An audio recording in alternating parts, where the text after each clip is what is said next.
watching the BTC Racing Line for the fans. Hello and welcome to another edition of the BTC Racing Line. We're now into our fifth podcast. We should have been at Oulton Park this weekend, but alas, no. Rounds 13, 14 and 15 will be taking place here instead in the very comfort of our own homes. So our drivers, morning lads, how you doing? Morning. Tom, you're looking good. very resplendent. Look very resplendent. Thank you, mate. I'm very relaxed. I've actually got no children in the house right now, so it's nice and peaceful, and I can focus on doing a nice podcast, mate. I'm really chilled, relaxed. Yeah. How are you? Yeah, very, very well, actually. Just literally been getting on with it, adhering to the rules, trying to do my best to just carry on, and as if I'm not actually getting annoyed or uptight or irate about any of this, to be honest. Josh, how are you? I'm good, thanks. I've actually just got up, so I'm pretty tired. No problem. At least No I got problem. breakfast here, so that's good. Well, exactly. No, you must fuel your body, because after all, it's a big day for you tomorrow, isn't it? And we'll come on to that later. Creasy, how are you, my friend? Yeah, all right. I wish I was as refreshed as Tom, but I had a couple of beers and a bottle of white Rioja yesterday, and I've only just sort of woken up. But have you ever tasted that? It's lovely. What, as a combination at once? Well, no, not once. But yeah, no, it's all good, mate. It's all good. Excellent. Right, are we ready to crack on then? We have another mystery guest for this edition of the BTC Racing Line, and we're very, very excited about this. So, lads, here you go. Here are your clues. Feel free to start guessing as soon as you wish. I mean, obviously, after the first clue, you may still be dumbfounded, but our mystery guest's favourite colour is silver. So, you know, something slightly different. Their favourite holiday location is Australia. The favourite racing legend is James Hunt. Oh yes, he's a bit man after my own heart. I see Creasy is making the guesses already. Our mystery guest grew up in the same town as Derek Warwick, the F1 driver and team winner of the Le Mans in '92. And our mystery guest also had a podium finishing class in the Wales Rally GB. So who do we think it is then, boys? Our mystery guest for this edition of the BTC Racing Line. There are your clues. Who is it? Alan Gow. Alan Gow, says Tom Chilton. Josh finds that amusing because he has a cat called Alan after Alan Gow. Maybe it's Josh's cat. Who knows? It could be. It could be. Creasy, what's your guess? I ain't got a clue. Ain't got a clue. Josh, who do you think it is? No idea. Not one of those clues gave it away? No. Okay, all right. What if I told you the podium finishing class for the Wales Rally GB was 1999, which I think I can see on the shelf in the room there. I was 8. I was still at school. Even I was still at school. What, sixth form? Yeah. College. That's when I got my racing car licence in 1999, I think, when I was 13 at Castle Combe in the rain and fog. Yeah, I'm trying to think who it is.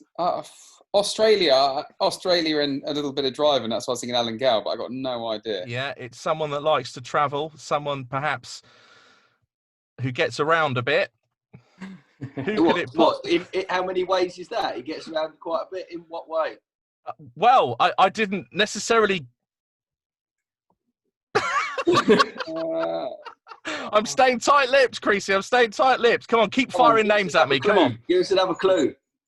Another clue is that's their room, ready and waiting. They're ready to reveal themselves. Oh, I reckon. Oh, really? So get about a bit and they're ready to reveal themselves. Yeah, and Josh recognises the room, strangely. I'm coming in at this. Hey! It is TV's Louise Goodman, everyone. It's Louise off of the telly. How are you all? You all good? Yeah, good. Yes, Louise. Yeah, Great we're to see you. fine. Yeah, it is. Two It's great. references to how old you were when I won my trophy. I noticed that, Thomas.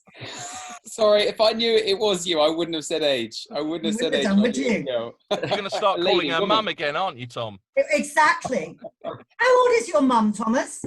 My mum's literally this week just turned 61. Okay, yeah. I'm just relating. Tom knows the story I'm about to tell, don't you? I think so. Well, Louise, this is great because literally our opening gambit is the most memorable moments of each driver. It doesn't necessarily have to be something personal. It could be something that they've achieved in their careers. But literally each driver will go one by one. We'll maybe do it in order of Tom, Creasy, then Josh. So memories of Tom, Louise, go. Well, the reason I asked him how old his lovely mum Nadine is because Tom, I think he was actually trying to be nice, but he said, oh, you like my mum at the racetrack.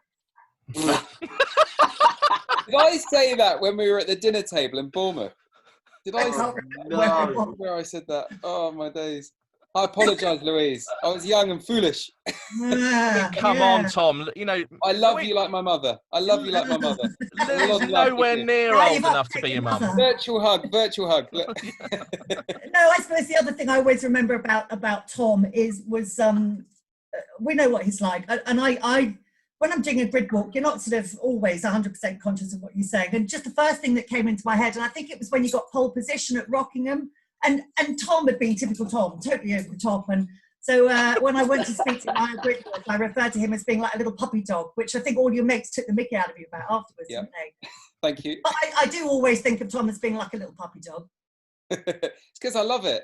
I'm so excited when I'm racing. It's like the best thing in the world. And still to this day, every time I get in, I'm excited. I'll tell you what, with this long break, my tail's going to be wagging even more. Are you happy about that though, Tom? Being called the puppy dog of the British Touring Car Championship? That's fine with me. That's cool. Okay, all right, Louise. You got away with that one. So, Creasy, Louise, what comes to your mind whenever someone says Creasy? I dread to think in some ways, but yeah, come on, Louise. When somebody says Creasy, I hear Creasy. It was the a couple of years ago when Creasy won the AM class in the Ginetta Super Cup, and I was doing the interview with Charlie Liddell, who had won the overall championship. And traditionally with the support races, we only ever interview the winner of the class. So I was chatting to Charlie, who was I think slightly subdued, and he was obviously happy inside, but you know, he was he's not the sort of, you know, the sort of most ebullient person, Charlie. So so I'm chatting away to Charlie, and behind me, suddenly this roar of Creasy went up, and I could see over my shoulder, Creasy is like standing on the car like he just won the Formula One World Championship, giving it all. And we had to then take the camera over and talk to Creasy, because there was so much row, and obviously the viewers will want to know what on earth is going on in the background. We want to see what that is. That to this day remains the only time I have ever interviewed an AM winner in a support race. Yay! See, Creasy, you legend. Yeah. We had 300 people there. It was like a football crowd at the podium, and I remember when I ran up on the podium and to pick up the trophy, and I turned around and I just see Alan Gow standing there like this, shaking his head. But it was a great podium, Louise, wasn't it? With all the fans. Yeah, absolutely. Too right. It was fantastic. That's what it should be all about. I love it when there's all of that atmosphere going on, and it was great. You imagine if I get a podium in touring car. About to say the same thing. Yeah, I mean, what if you win one, Creasy? I mean, let alone. I mean, we'll have earthquakes, I think. I've actually been thinking about this quite a bit lately, and it's going to be outrageous. You know what? I reckon you'll do a Paul O'Neill and have a bit of a sob, won't you? I think I probably definitely will cry, because that's the sort of person I am. But it's the way I get to the crying bit's going to be outrageous. Well, let's just hope these two are just behind you. Josh Cook, Louise, what happens whenever you literally hear the name Josh Cook? The first thing that comes to your mind? He's shaking his head already. He's worried. Yeah. Actually, the first thing that comes to my mind was that amazing race with Ash, the last race of the season. Was it 2 years ago? Which will just forever be one of the best ever touring car races. It was just amazing. I presume you two other guys have watched it, yeah? Yeah, unbelievable that was. Tom? Yeah, I did, mate. It was Brands Hatch GP. It was a great circuit, 2x2. It was like inch perfect. It was great to watch, and it was respect. It's fantastic. It was nice to see. Like, that's what racing should be about. And then if you get the switchback right, you overtake him. But you shouldn't really ever biff someone off into the woods because it's just not cricket, you know. And it was proper. Yeah, but Josh done that to you last year, I believe. Yeah. Into the woods at Brands GP. I do. Sorry about that. I thought you bring that up. I don't forget. The difference, though, between Josh and the other two, and it was the same. I can remember interviewing Josh at Donington when he got his first podium and his first win. He was like, Yeah. Yeah, I mean, Brands was a good race. I'm still really gutted about it. Really gutted. I was gutted for you, to be fair. Yeah. I was gutted for you. But that's the way it goes. I mean, it could have gone either way. And at the time, we were in a much slower car. It was just I had to get the switchback every time. Otherwise, he was just going to overtake and drive off into the distance. But because it was the last race of the season, I literally just wouldn't stop battling with him. And it's great that, you know, me and Ash have got that respect for each other, that we leave a car with all the time, and there was never any time where we were trying to run each other out. And there was one point where Ash was getting boxed out on the left-hand side, and I think it was Rob Austin or Ingram that was coming up behind to kind of box him out. And at that point, I thought, oh, shall I let off and let Ash round into the lead so that we can go and carry on battling? It was just a battle that was good fun. But yeah, still really gutted, especially every time it pops up on Facebook, people watching it again. Yeah. At least we know a weak link into your heart now, Josh. Yeah, Ash Sutton. Motivation, you know though, what? Hopefully, with the passage of time, you'll be able to celebrate having been involved in it and the pain of not winning it. Yeah, you can try and look at it like that. Still gutted, though. Still gutted.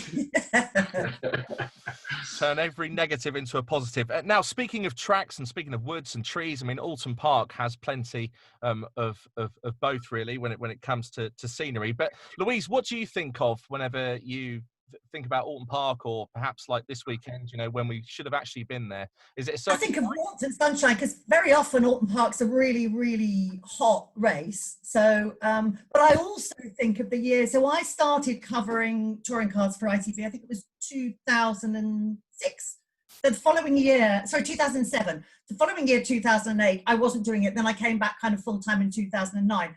But I wanted to come along to the race. I was staying with a mate who lives not far from Oulton Park. So I'd arranged with Dan Mayo, whom you guys all know well, but for people maybe watching who don't, Dan is like our sort of paddock policeman.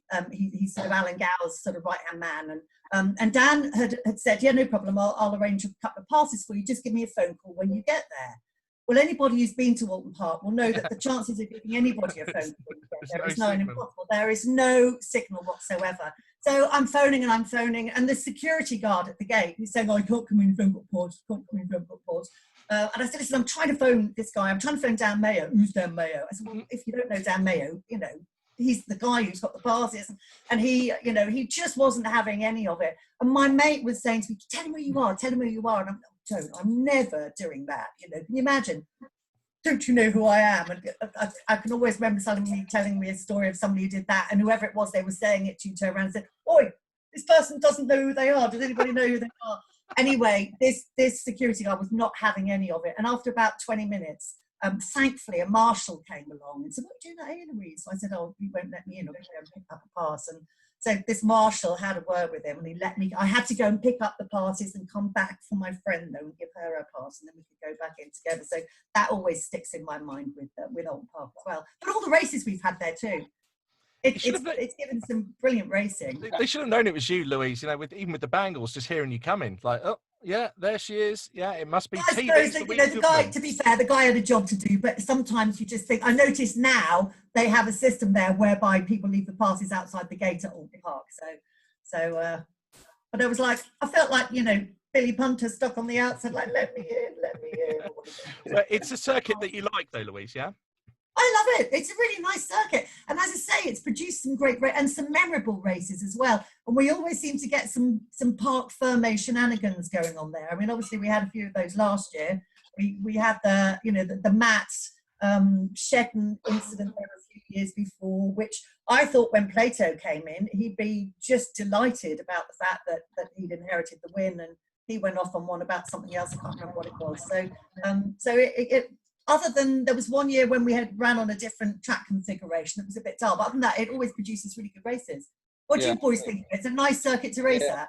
I agree. I think Oulton Park's one of the best tracks we go to because it's got so many undulations, tight and twisty, and it's got high speed, medium speed, low speed, and it's great for overtaking. And there's just no room for error. And that's why I love it. It's a really good racetrack. I mean, last year it all kicked off, didn't it, with Jake Hill and Matt Neal, because Jake hit me off in both races. He was, I don't know what he'd drunk that weekend, but he was on something. And then he hit off Matt Neal. And it was all kicking off, wasn't it, at Oulton Park? But it's a great track.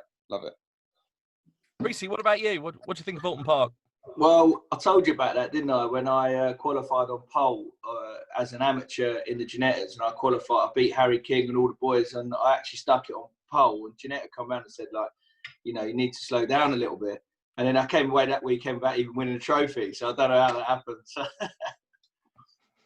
Doesn't sound like a good memory. No. Although I think I had my first Clio Cup podium at Oulton back in the day.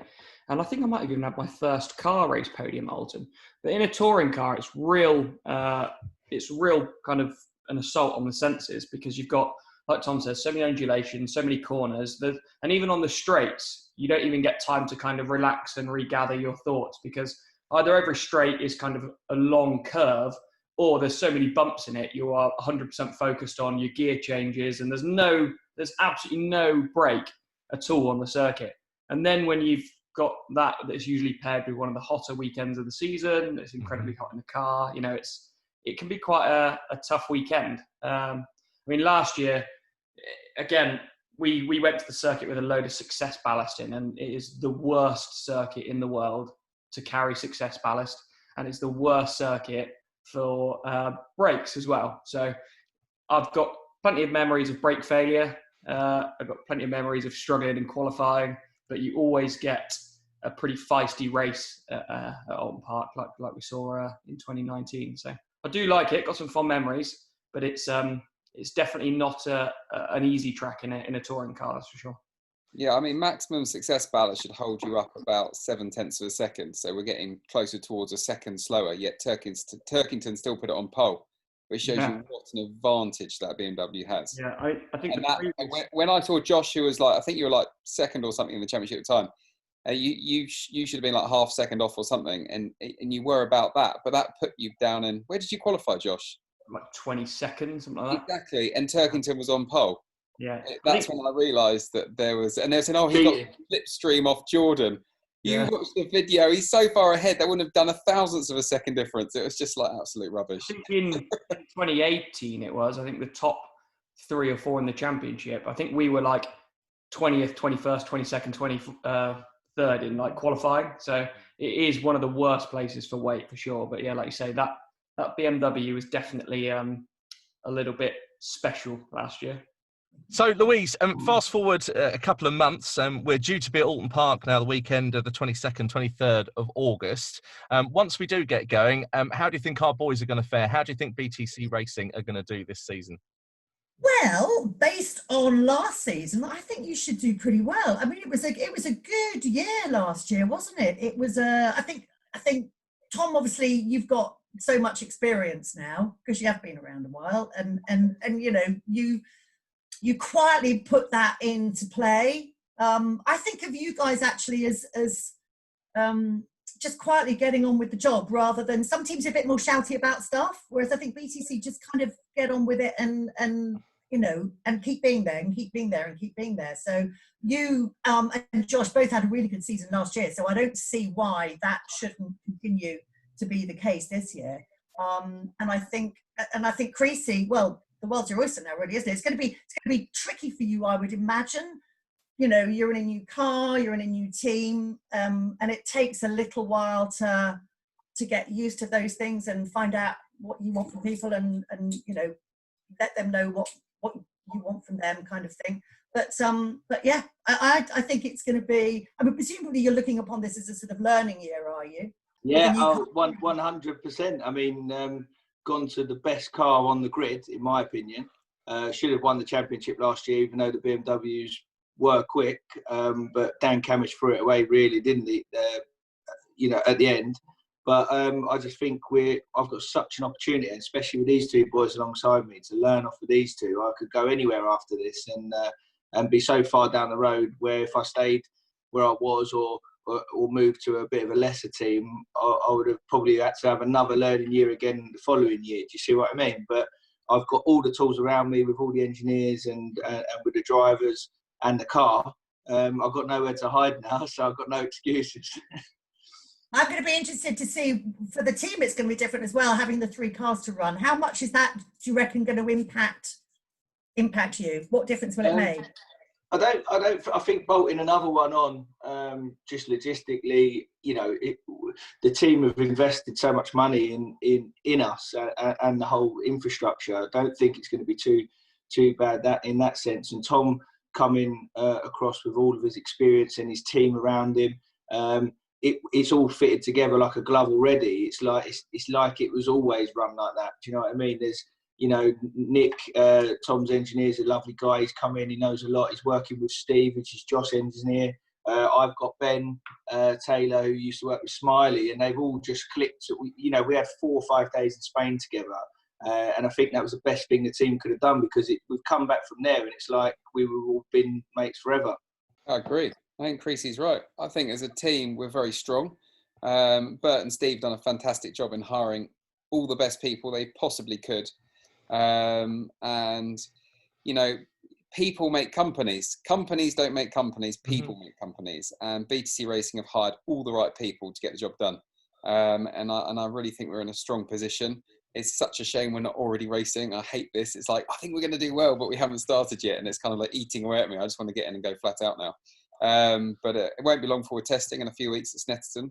I think that's going to be really important for us to get a couple of days and get some good mileage under our belts just for the start of the year, because I'm sure everyone's gone a little bit rusty. Not even been driving their road cars much, every boys, because you're in lockdown. So it's definitely going to be quite good for all of us to get out there and the mechanics to get their fingers, back on it again, because they've obviously been sat at home, probably homeschooling like we all have with the kids, or gardening or whatever. So it's going to be fantastic. I just can't wait to get out. And Creasy's right. We've got a great team behind us. Obviously, what we did last year was actually pretty special, I think, and it was easy for us towards the end of the year to sit there and be disappointed that we didn't do better in the overall. We finished 4th. We were in it until the last weekend. If it hadn't been for a completely unforeseen fuel pump issue that's never had before, then we would have been taking it down to the last couple of races. But just to sit back and think actually what we achieved in 2019 with no testing, new car. I didn't, really know much about the structure of it. Although I knew a load of the guys in the team from my days at 888 and with PowerMax when I first started. It was, to do what we did was actually really special. So to actually arrive at 2020 with some testing, with some experience of the car, with some knowledge that we can actually draw on, is going to be really important. It's a shame, obviously, that we've had this break, but actually in terms of how the layout's going to happen with a really intense few months of a lot of races, I actually think suits me a little bit more, because I prefer to be in it 100% and flat out all the way through, rather than we've done a couple of races, a couple of weeks off, concentrate on other things, back to racing, So I think it's really going to suit me just having those, the big hit of races with the team. And like I say, I think we've got probably the best front-wheel drive car on the grid. We just need to make sure that we get a bit of luck and we do the business. Isn't that just brilliant to hear, though? Like, I'm really buzzing off the team spirit that we've got here at BTC Racing, and I'm sure, Louise, you can see that. Now, Louise, your career, I mean, you've covered motorsport in all sorts of different facets and angles. You've done some other cool things. You've hosted stages at Goodwood. We've both done that sort of thing. You mentioned earlier you're at the F1 that never happened in Australia, but what is it about the British Touring Car Championship that you find so special? Because I know really that's your the sort of the it's where my heart is. Exactly. That's where I was getting to. That's why you're a better presenter than I am. No, I absolutely love it. And I will have people come up to me, not so much now, but when I first started covering touring cars, and say, oh, you must really miss the Formula One, don't you? I'm like, you are joking. You are joking, aren't you? I think, Formula One was a brilliant place to work. But I find touring cars is a lot more like Formula One used to be back in the day. It's got a lovely family. Sounds a bit of a cliche, but I do feel like we are sort of part of a family. There's a great atmosphere there, not just amongst the fans who are always brilliant and bring something and lend something to it, but just in the paddock as well. And for me, from a work perspective, the biggest difference, I always sum it up with, in Formula One as a reporter, in Formula One, the answer is no, now what's the question? Whereas in touring cars, the answer is yes, now what's the question? There's a real willingness amongst the teams and amongst the drivers to get engaged with what I'm doing as a reporter and what ITV are doing. And okay, I know we're a much bigger fish in a much smaller pond as ITV covering British Touring Car Championship as opposed to Formula One. But it's just so refreshing to be working with drivers who actually want to do an interview with you and people who welcome you into their, when I first started working in touring cars, there's a rule in Formula One, you never go in somebody's garage, you never, ever, ever go into somebody's truck unless you're expressly invited. And as a journalist, you'd never be expressly invited into the truck. So in my early days of touring cars, I was standing at the back of the garages, and I could see a driver, I can't remember who it was, but he was down in the truck talking with his engineer down there, and I'm just kind of trying to attract his attention when he looked around, and one of the guys came walking down, one of the mechanics came walking down and looked at me and said, "What are you doing?" I said, "I'm just trying to get whoever it was." He went, "Come in and get him." And I thought, oh, I'm allowed to do that, am I? I can come in the truck. There was another similar thing happened. I knocked on the door of the team, and it was Johnny Herbert I was looking to find to get a quick interview. Knocked on the door, and the door was open, and they were clearly in a briefing. Well, even when I was working for a team in Formula One, if I'd gone into a driver's briefing, I would have been hung, drawn and quartered. So I backed out, reversed out, apologising profusely. And they said, "Oh, no, it's all right, what do you want?" I said, "I was just looking for Johnny."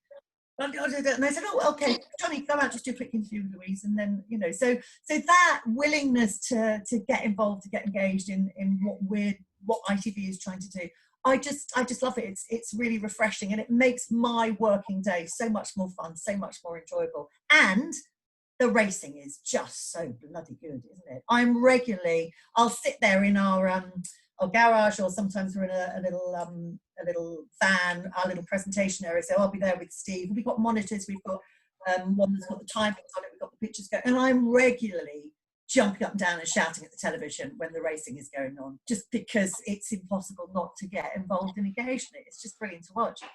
And that's the great thing for you, Louise, as well, because you're able still to watch it as a fan. You're not affiliated necessarily to any particular team. So like that, you can enjoy it just as much as the viewers at home. I just got to say, I love listening to Louise speak. She's so enthusiastic. You've got so much positive energy, and you love the British Touring Car Championship, and it's just great to have you around, Louise. We love you. Oh, we do. Now, more on the TV bits in just a second, Louise. But first of all, though, boys, would you like to hear Louise's most embarrassing moments? I think it's time in the podcast for us to go into that. There's a firm nod of the head from Josh, Creasy smiling, and Tom certainly, I think, wants to go ahead. So, Louise, doing my research, I've delved into the Louise Goodman vaults to try and find and pick out certain bits that I could. Normally, I go on the rule of 3, but for this particular instance, I've gone on the rule of 4. Literally just a couple of words per embarrassing story, and it's up to you which one you tell or whether or not you're able to whisk through all of them. So, first of all, if I say Freddie Hunt, what does that mean? That was down in Goodwood. It wasn't too embarrassing, actually. You made reference to it in my introduction. I loved James Hunt. I just thought he was just the coolest bloke out there, as a driver. When I was a little kid, watching him racing, and he and Barry Sheen were like, they're cool. And to be blunt, I fancied James Hunt. Freddie had suddenly got wind of this. So I was interviewing him on a stage at Goodwood. He said, "You used to fancy my dad, didn't you?" I was like, yep, I did.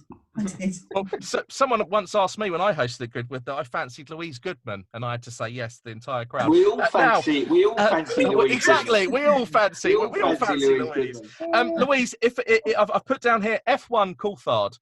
Oh, this was embarrassing. This was a live interview I was doing with DC in Canada.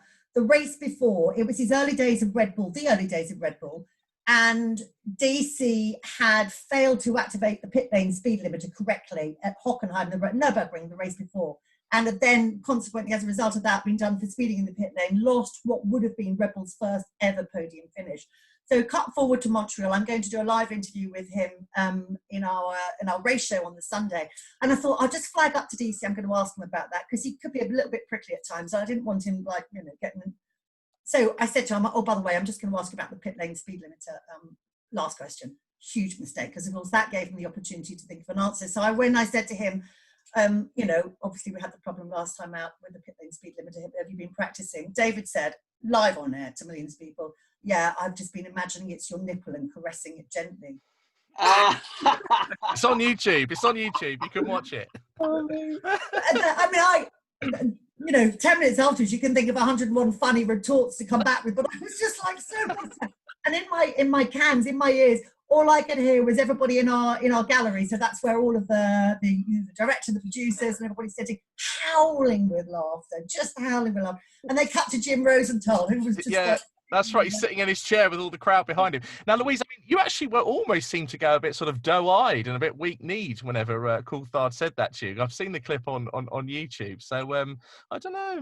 Maybe. Oh, no. Oh, God. Oh, no. Well, I know where he's been. Now, Louise, my next note here actually refers to something which I believe is in your room somewhere with you. The boys might remember this one as well if they saw it back on the telly.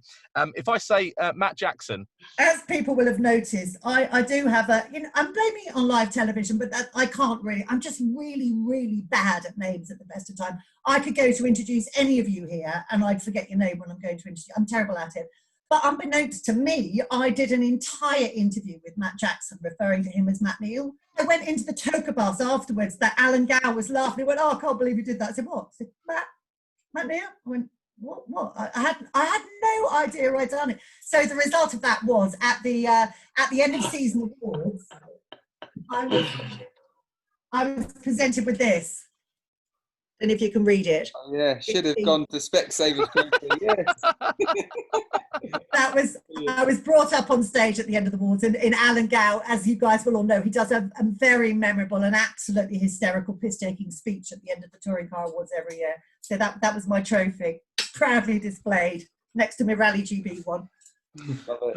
Now, boys, you're going to get your chance to ask Louise some questions in just a second. We're also going to talk about what it's like dealing with live TV, you as drivers and Louise being the reporter and the presenter.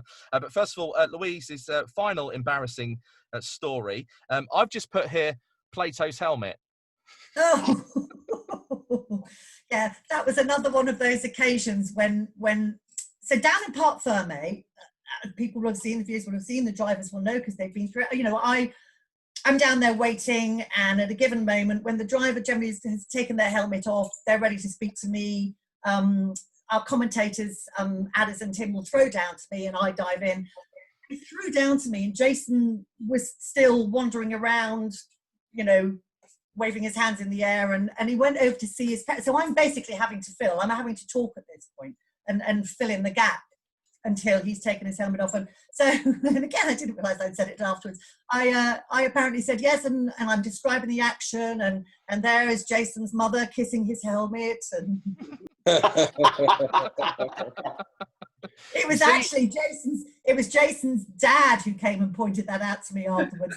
Oh, no. Yeah, you see, it happens to the best of us, boys, because I do get my fair share of banter from these three with my sort of faux pas and mistakes, and the second I make some sort of mistake, they're on it. Yes, I thought I had you again.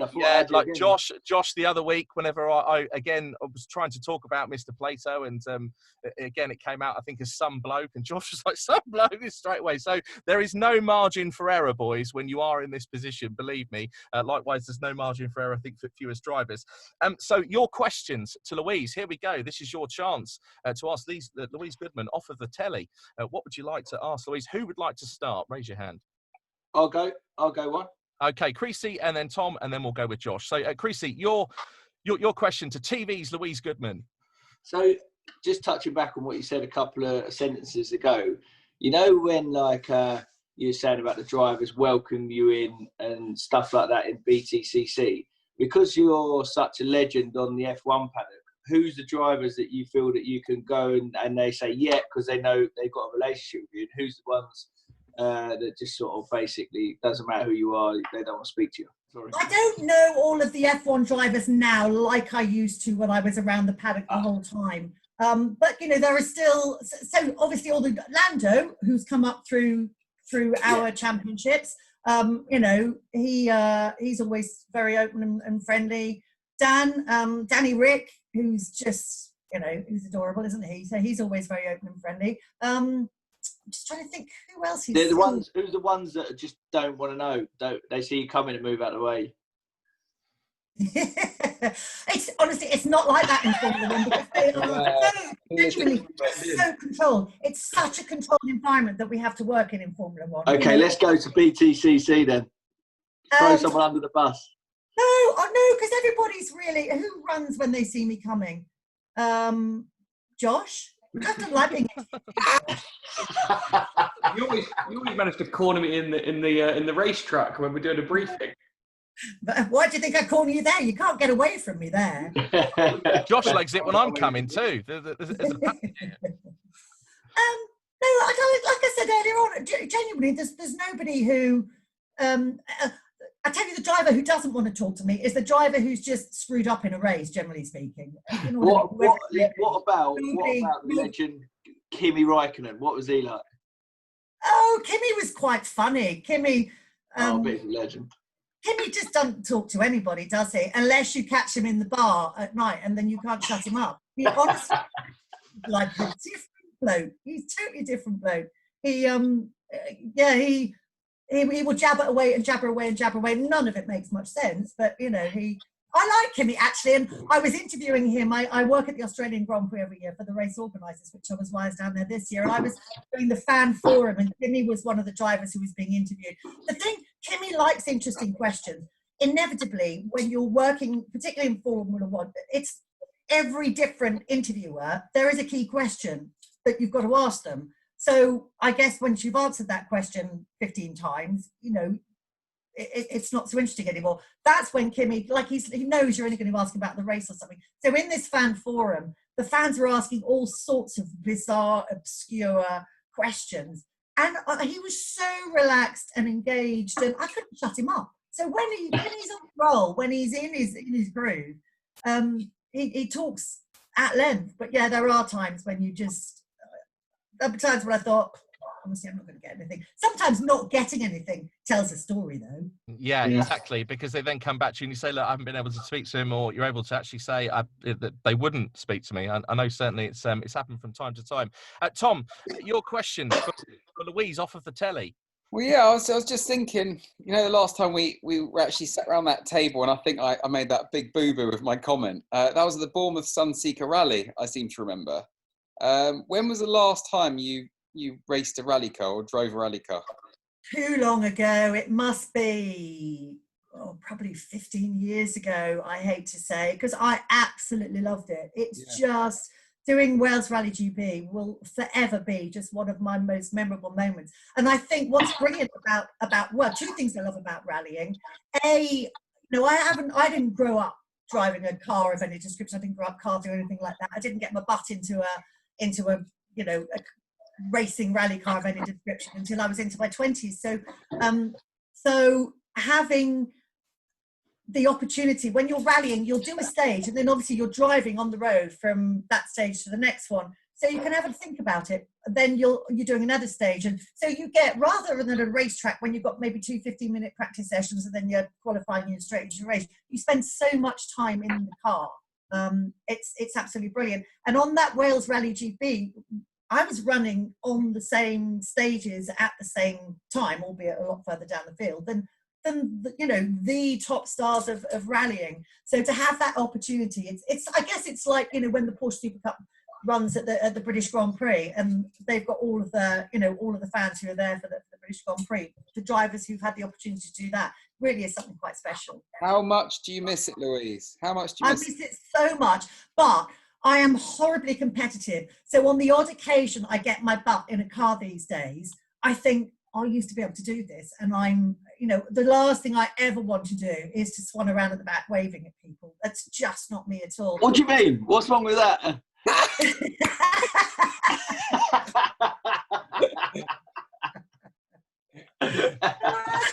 It worked all right for me this year. I like winning, Creasy. That's why I've got trophies. Yay! What a Good racist answer. chick. Top bird. Top bird. Indeed. So, Josh, here we go. The tide has turned. Normally, it's Louise asking you. What would you like to ask Louise?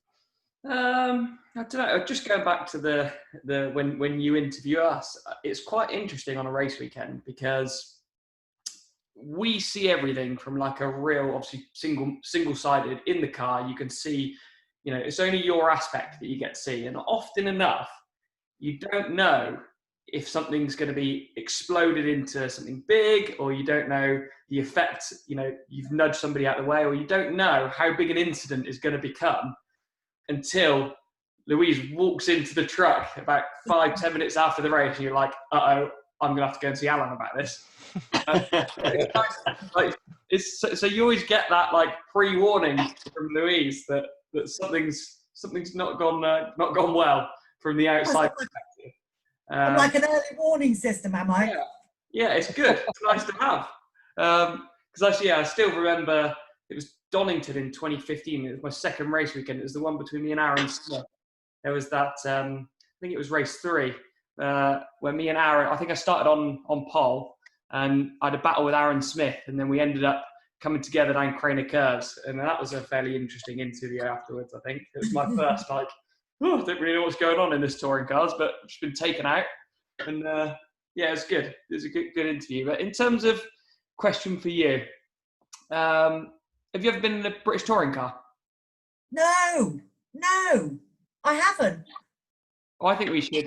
I think we should sort this out. I feel a podcast idea coming on here. I heard Creasy's happy to sit in the passenger seat and coach you around. No way, mate. Not because of you, Louise, but last time I can hear you, Creasy. I did hear you say that. It's not. Last time I only ever done one day coaching, and it was for Ben Highland that won to race, and we hit the wall at about 85 mile an hour, and I was in hospital for 2 days, so I've given up that job. No, I'll sit next to you. I'll coach you around. Oh, bless! I'd love to do that. Because I think, listen, I'm never gonna get the max out of it. But I just like driving things, so it'd be fantastic. I could tick that off my list, add it to my CV of cars I've driven. It'd be absolutely brilliant. I once got the opportunity to drive the ex-Colin McRae Subaru WRC, and I was up at the Bilgrim Rally School, and honestly, I just sat there on the start line for ages, just going clunk, sticking into gear, because it just sounded so brilliant. We've been talking about television, and we've been talking about interviews. I mean, for me, for example, I remember 5 or 6 seasons ago when I was working on the touring cars, it was always great because ITV go first, so you basically are the litmus paper. So for the other reporters, when you're waiting in the wings, you're thinking, right, now we can see what kind of mood this driver's in, because Louise is going to be the first one to go. But dealing with live television, Louise, you're there. We're there on a Sunday. The touring cars is on all day. For example, on race day. There's an awful lot going on, isn't there? There's talk back in your ear. There's people telling you that the advert break's coming up, that there's directors switching shots, and you've got to talk and listen at the same time. It's a real skill. Yeah, it's a long old day, as you guys know, obviously, but I've got the support races to cover as well. So I've permanently got at least one of my earpieces in. So mass apology to, I'm sure, the hundreds of people who've spoken to me if I walk past and they think I've totally ignored them. It's because I'm plugged in and I'm listening to what's going on in the support race that I'm about to have to go and do the interviews for, or something like that. But yeah, when I'm doing my grid walk, I've got in my ears, 30 seconds to add, Louise. Well, I've got our director who will be saying, okay, camera 2, come into camera 2. Camera 2, just hold that shot steady a bit. Camera 1, can you pan around a bit? And so he's telling them what to do. And then he'll say to me, okay, Louise, now you're to camera 1. So I've then got, to tell me which camera I'm dealing with and give me an idea of where that camera is. We've got as you were just doing the PA, the 30 seconds. So the lady, normally a lovely lady called Hutch, will be saying, 2 minutes to the break, 1 minute to the break, 30 seconds to the break, 3 to the break, and 10. 9. So you've got all of this going on in your ears. And also I've got the noise of the ambient sound of the engine, and I'm trying to listen to what the driver's saying. So trying to get all of that. There have been plenty of occasions when I can't hear a damn word the driver's saying, which is why you'll often see me take one of my earpieces out so I can actually listen live to what they say. And there have still been occasions when I'm just thinking, has his mouth stopped moving? His mouth stopped moving. He must have finished answering that question, because I can't hear what's going on. So it's a live TV is it's exciting, and it's nerve-wracking, and it's busy. It's really, really busy. If anybody ever gets the opportunity to go into a broadcast truck when a live program is going out, you'll find that there's so much going on. It's like you drivers having 3 people talking in your ears whilst you're doing a lap. We can't do it with one person talking to us on a lap. I don't know how you do it. Exactly, and you make it look so easy as well, Louise. Just like flowing silk, really. But for you boys, the drivers, Josh, we'll start with you. You're sitting there on the grid. Louise comes up for a quick chat. Sometimes, surely that's not a good time. I mean, some of the hardest bits are obviously when you're in the car. If the guys are ever doing any work on the car with wheel guns or anything, completely blanks all noise out from anybody talking to you. If we've got like noise cancelling headphones, and if your engineer's talking on those, or if you're getting a countdown from the crew chief or anything like that, you can't hear anything. So sometimes Louise just asks you a question, and sometimes you have to get her to repeat them, but sometimes I literally just look at Louise like, I have no clue what you just said, so I'm just going to guess an answer. But it's actually a really good time for us as a team to have the camera on us, because it's pure television time just for us. You see bits of branding on the suits, sometimes on the side of the crash director on the car, obviously on the crash helmet. So it's actually a really important part for us commercially. So any chance that we get to have a chat on the grid, 100% we take it. And Tom, whenever Louise approaches you, sometimes even before or after a race, I mean, surely it must be harder.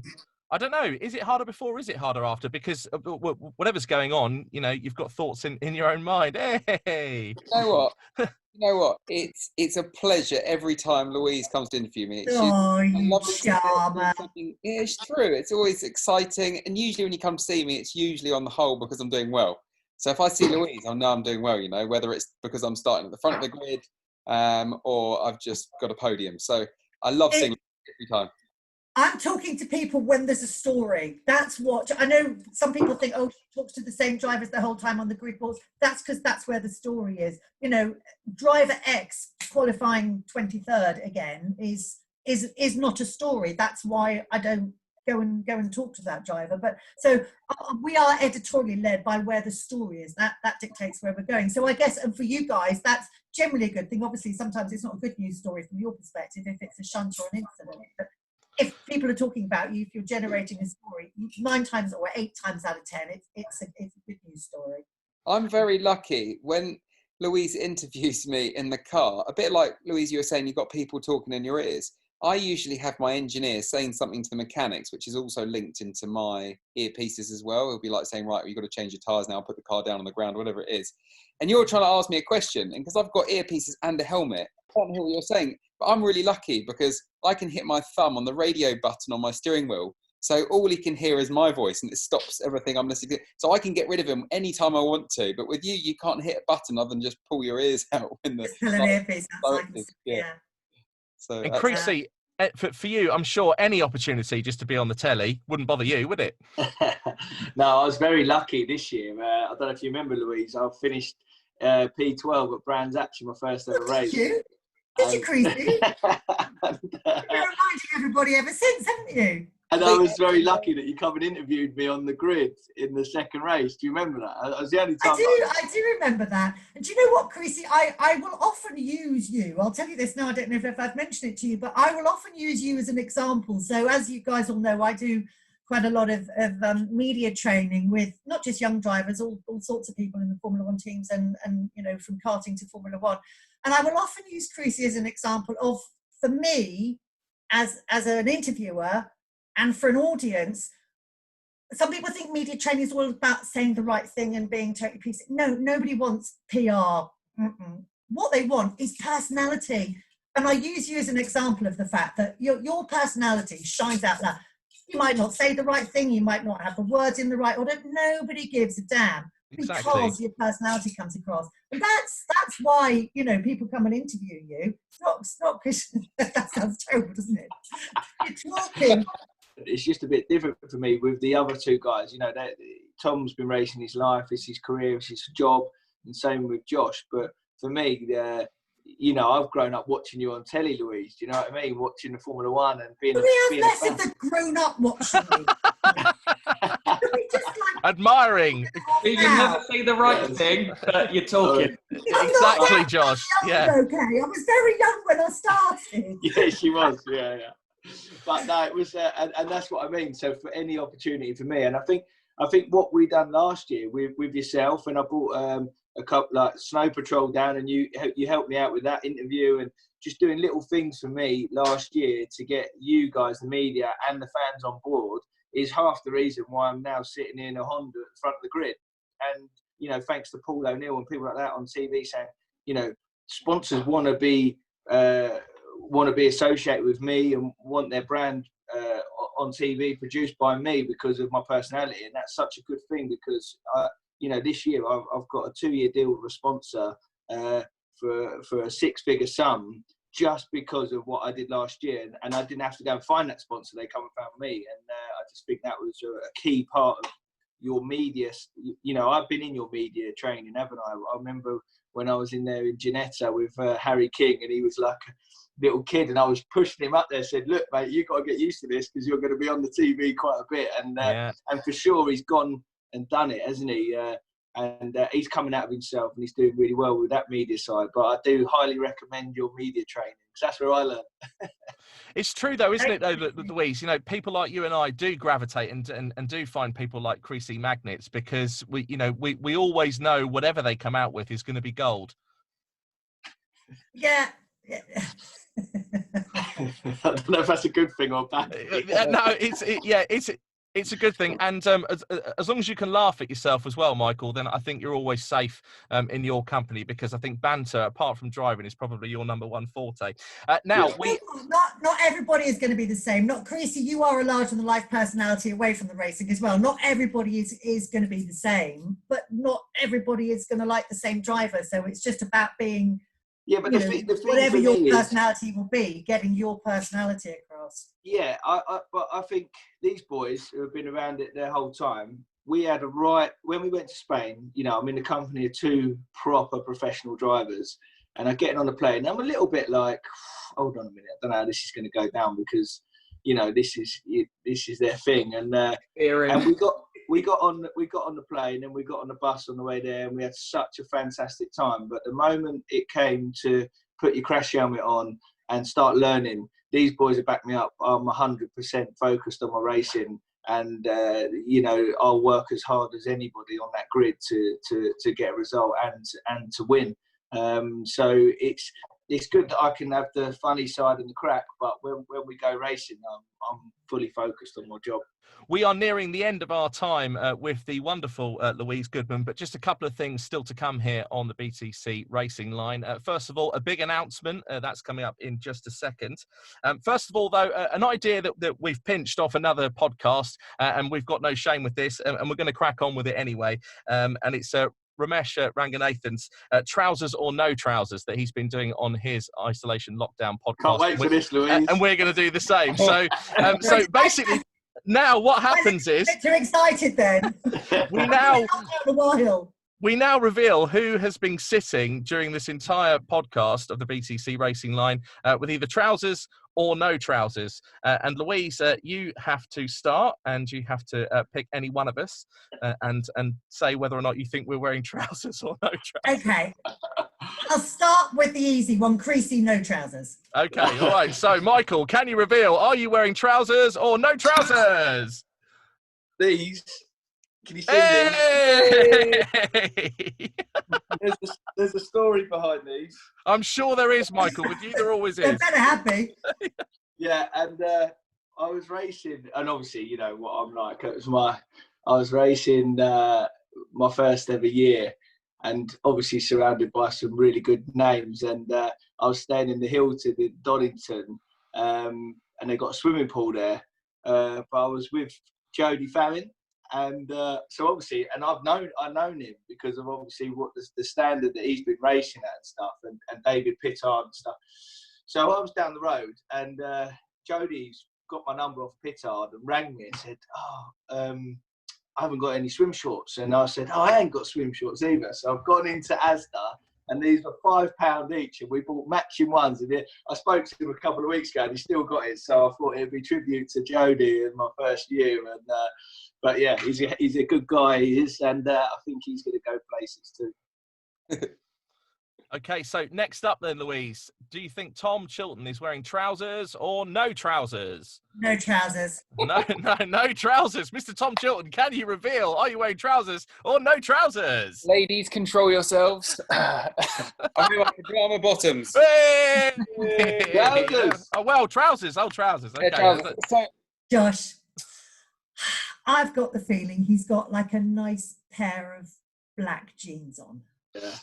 No, I haven't actually. As soon as I saw it was you, I took my trousers off. Hey, so Josh, let's have the reveal, shall we? Trousers or no trousers, Mr. Josh? I have actually got tracksuit bottoms on. Oh, Josh, do you know what? Occasion.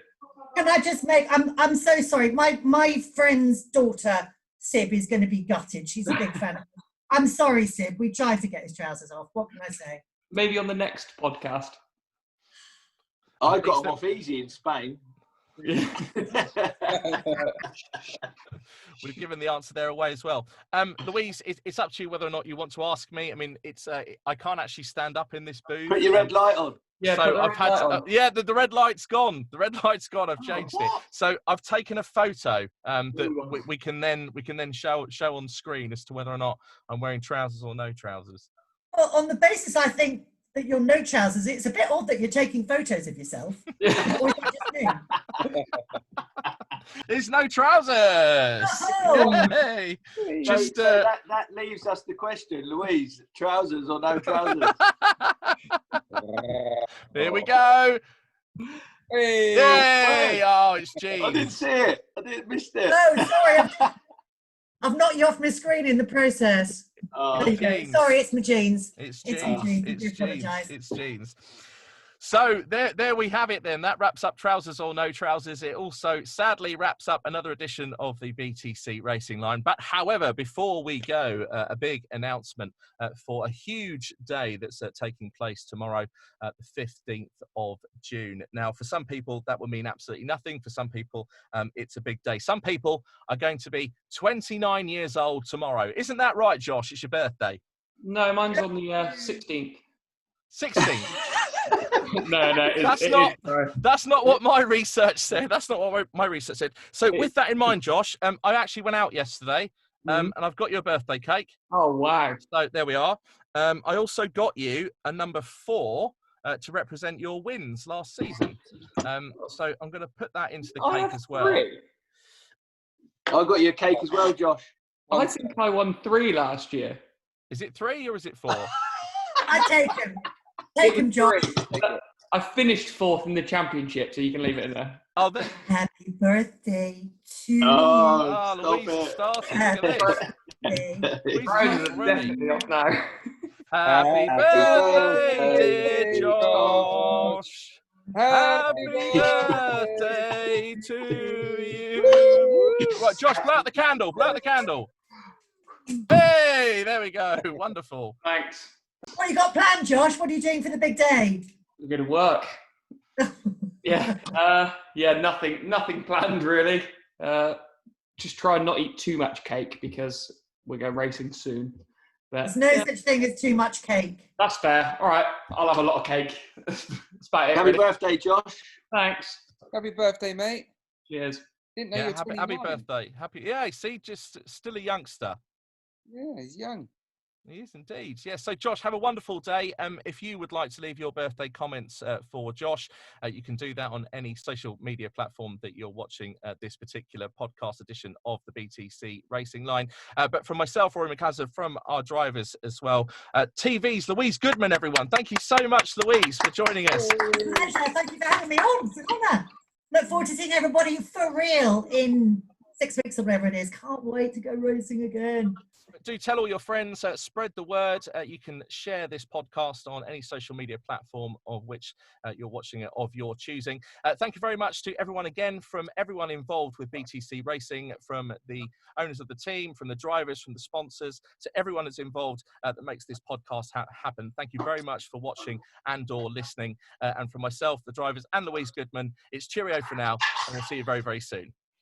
Bye. Bye. The BTC Racing Line for the fans.